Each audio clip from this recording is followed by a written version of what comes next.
What's going on there, YouTube? And welcome to Fresh Comic Stories. Guys, this is the channel that we basically sit down and cover different kinds of comic book stories. Now, today we're going to jump over to Marvel and continue our coverage over the Ultimate Marvel Universe with Ultimate Fantastic Four. And this time, we're covering the second half of God War. Now, remember, at the end of our last video, we saw Sue Storm basically fight against Glass, and they had a big battle on this spaceship. Well, that spaceship blew up because of their battle. But luckily for the Fantastic Four, they have crash landed on a nearby planet. The problem is that planet is called Prinks, and that planet belongs to Thanos. And so guys, today, the second half will cover the ending of God War. So I do hope you enjoyed this video. And if you do, please hit that like button down below and also subscribe for more comic book stories in the near future. But guys, today, let's go ahead and dive into God War Part 2. Now we do begin today's video by picking up where our last video left off at.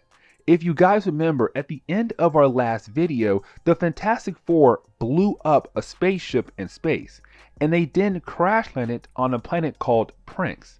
And so we pick up with the Fantastic Four right now on this new planet. And at first, it does seem like they're by themselves on this new world. But come to find out that Dreamcatcher also survived the explosion in space, and she hid inside the head of Johnny Storm. But you didn't have Dreamcatcher tell the Fantastic Four they need to find special medical equipment for Tesseract. Now, Tesseract was a person in our last video who made everybody realize they had a traitor on their team, and that was Tesseract. And so it does seem like right now Tesseract is working for Thanos and Ronan. And so the big question is, why is Dreamcatcher trying to help out Tesseract?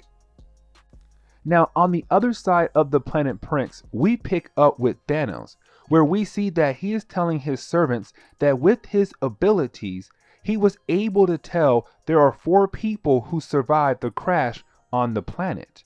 He tells his servants that his son Ronan is coming to Prinks. He wants his son and his servants to find the Fantastic Four. Thanos thinks that Reed is special. The reason why is still unknown. Now the Fantastic Four have a new problem to deal with. Johnny has fallen ill, and Reed does not have an idea what is affecting him. This leads to Dreamcatcher telling Reed and Sue to stay here to help Tesseract and Johnny out. While they are being taken care of, the Thing and Dreamcatcher can continue their search for medical equipment. And so now you have the team split up into 2 groups. Dreamcatcher and the Thing are going to go into the city hoping to find something to help Johnny Storm and Tesseract. You have Marvel build up the tension of what would happen if Thanos gets the chance to meet with Reed.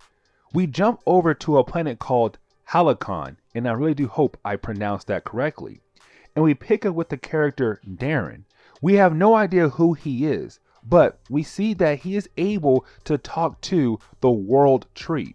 You have the World Tree tell Darren he must do whatever he can to not let Thanos meet Reed Richards at all. If Thanos does, it would be the end of the universe.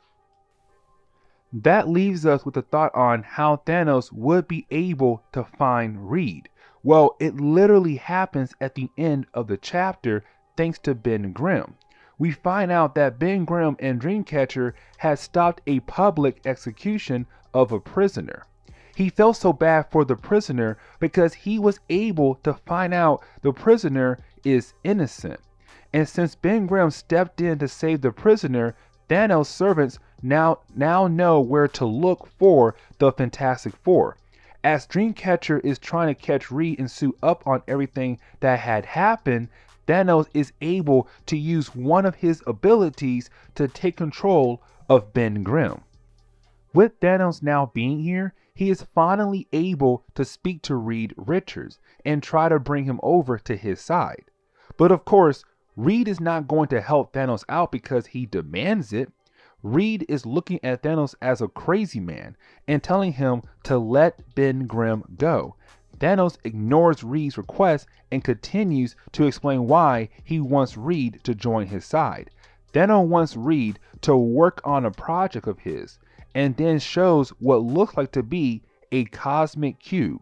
And this would be huge for Ultimate Marvel, only because Marvel never showed the cosmic cube in this universe up until this point right here. This is Marvel trying to expand on the cosmic side of the Ultimate Marvel universe. And so you have Thanos try to force Reed to join his side by starting to kill Johnny Storm. Then you have the story shift over to the rest of the C-19 group. This is us finding out that the rest of the team had survived the crash onto the planet Prinks. They are wondering what they should do next since they are also stuck on this planet as well, like the Fantastic Four. You have them discuss different plans, but then they see a bright light appear. They know that it is someone teleporting onto the planet. Of course, that person is Ronan, the son of Thanos, who was sent there to find Reed and deal with the C-19 team as well. Ronan does not know where the C-19 team are at right now. This gives them a chance to follow Ronan and see what he is planning to do next. You have Ronan tell his servants to just wait until the right time comes. He'll be able to handle both problems very soon. Picking back up with Thanos, he is still trying to convince Reed to join his side by slowly killing Johnny Storm. And so you have Reed tell Thanos that he will join his side as long as he lets Johnny Storm live. Now, the Fantastic Four luck comes in to save Ben Grimm. Apparently, Ben Grimm has the mental strength to be able to push Thanos out of his mind, or begin the process to do that. To help Ben Grimm push Thanos completely out of his mind, you have Dreamcatcher use her psychic abilities to give Ben Grimm that push that he needs to push Thanos out of his mind. Now, the Fantastic Four do not have the chance to really celebrate their small victory.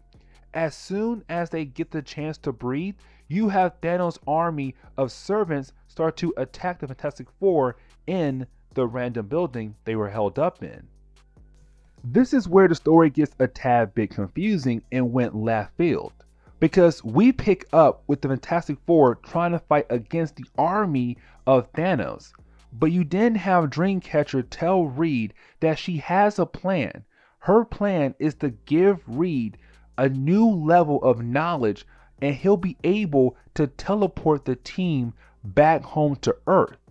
And so you have her do that right there, where Reed is now able to begin the process of teleporting the team back home to Earth. But you also have Dreamcatcher tell Reed that Susan and Johnny Storm, when their powers are working together, they become one of the strongest forces in the universe. And so you have Dreamcatcher use her abilities to able to combine the powers of Johnny and Susan Storm to cover up their tracks, as Reed is able to teleport the team back to Earth. And it does look like they are back home. But Reed did fail, because even though the Fantastic Four are back on Earth, somehow Reed had combined the planet Earth with the planet Prinks together. Now you have two planets combined into one. And with that happening, they are greeted by Ronan, the son of Thanos, and he tells them that he is here to kill them all. This is where we get the final battle between Ronan and the Fantastic Four, but also this continues the trend of basically making the story a bit more confusing, because you have Ronan here saying that he is going to kill the whole Fantastic Four team. But Thanos was trying to find Reed because Thanos wants Reed on his side. So why would Ronan want to kill the whole Fantastic Four team when his father wanted him on his side? And so that question right there does not get answered. But you have Ronan continue to attack the Fantastic Four by sending Ben Grimm flying with one single punch. And you then have him continue to fight Sue and Johnny Storm. And it does look like they're about to lose this battle right here. Now, this is where we do see the C-19 team jump in to help out the Fantastic Four, because they are watching the Fantastic Four get their butt kicked. But since Earth and the planet Prinks were combined together, they're there as well, and so they do jump in to help out the Fantastic Four. But it doesn't matter, because Ronan is still a powerful character. He is still able to wipe the floor with the Fantastic Four and the C-19 group. But that is when you have Reed realize of a game plan. He realized that the weapon that Ronan is holding onto is what making him so powerful. That weapon was made by Thanos and his people, and Thanos gave it to his son Ronan. And so you have Reed realize they need to get that weapon away from him, and then just maybe, they'll be able to win this battle. And of course, Reed is correct. As soon as they were able to remove that weapon away from Ronan, of course, the Fantastic Four and C-19 were able to win the battle. And that is it. You have C-19 able to fix Earth and say, hey, listen, Earth is now its own planet. It is no longer connected with Prinks. We are going to take Ronan and we are going to leave. But we are going to continue our battle against Thanos. You guys have fun and stay safe here on Earth. But the story is not over just yet, because we do jump over to Reed, Johnny, and Ben Grimm in Reed's lab. And this is where things kind of go crazy to me, because you have Johnny and Ben asking Reed to help out with their party to impress some girls that Johnny brought over. But Reed says, no, I am too busy working on a new project. Because guys, right now, Reed is trying to learn more about the universe. And this is not a good thing, because it seems that ever since Dreamcatcher has given Reed that new level of knowledge, he's become more interested into learning more about the universe. And that could have been what Thanos wanted for Reed, to get that new level of knowledge so he'll be able to work on that object that he wanted Reed to fix, which again, it looked like the cosmic cube. But guys, we're going to end today's video right here. So please leave me a like down below and also subscribe for more comic book stories in the near future. Also, any suggestions on books I should read, well, please let me know in the comments below, because you never know, your suggestion could be a future video down the road. But guys, I will see you on the next comic book video. Later, guys.